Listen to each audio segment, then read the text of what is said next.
بسم اللہ الرحمن الرحیم۔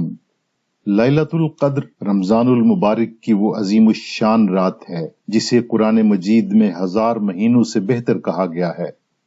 ام المومنین حضرت عائشہ رضی اللہ تعالی عنہا سے روایت ہے، انہوں نے عرض کیا، اے اللہ کے رسول صلی اللہ علیہ وسلم، اگر میں لیلۃ القدر پالوں تو کیا دعا مانگوں؟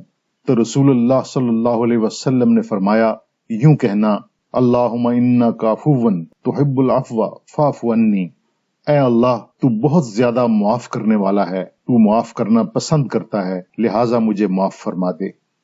احادیث میں لیلۃ القدر کی کچھ علامات اس طرح آئی ہیں۔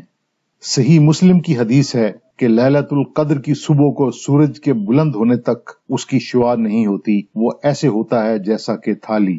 اسی طرح صحیح مسلم کی ایک اور حدیث ہے کہ تم میں سے کون اسے یاد رکھتا ہے، اس رات کو جب چاند نکلتا ہے تو ایسے ہوتا ہے جیسے بڑے تھال کا کنارہ۔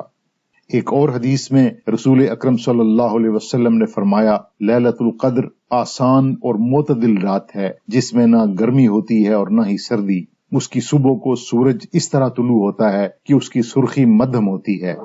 اللہ تعالیٰ مجھے اور آپ سب کو لیلۃ القدر کی عبادت نصیب فرمائے، آمین۔